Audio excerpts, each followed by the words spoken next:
Today, many atheists may think, why should I trust Jesus? I mean, come on, should I really trust Jesus when I don't even believe God exists? When I'm not even sure a supernatural God is real?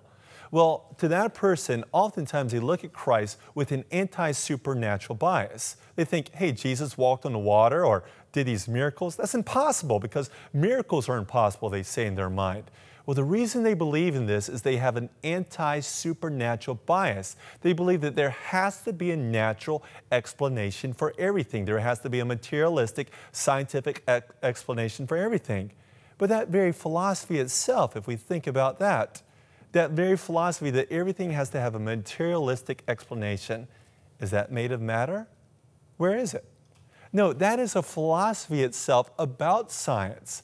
And so to that person who doesn't believe in Jesus, I say, yes, there are compelling reasons to believe that God exists. And we can say it in an acronym, G-O-D. The first argument is the moral argument from good and evil. The argument says this: if God does not exist, then objective moral values do not exist. However, premise 2, objective moral values do exist, therefore God exists. When we think about premise 2, some people say, no, morality is just relative. It's just subjective.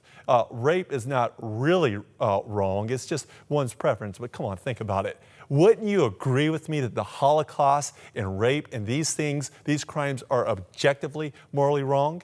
Well, they are. And that brings us to the conclusion that God does exist. The second one is on the origins. There are great reasons to believe that the origin of the universe had a beginning, that everything that begins to exist needs a cause, and that the universe began to exist. Therefore, the universe needs a cause. And if there is a cause, it would make sense that this cause is immaterial, transcendent, timeless, and very powerful.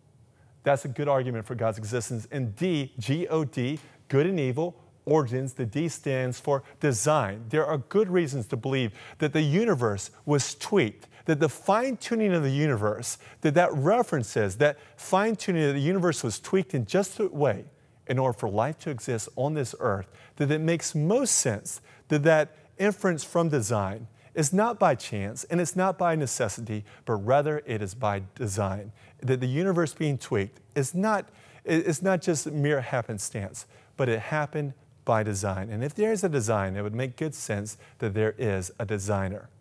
And if there's a designer, it would also make sense that the designer is very powerful. Those are three good reasons for God's existence. If you believe in God, then you have to look and be open-minded to the miracles in the New Testament, because if God exists, then miracles are possible. If Genesis 1:1 is true and God created the universe out of nothing, then it's not a problem for God to turn the water into wine. If God created the water, He can do miracles with water. He can turn the water into wine. He can walk on water. He can calm the storm with one word. And if you look to God's existence, then I encourage you to look to the person of Jesus Christ.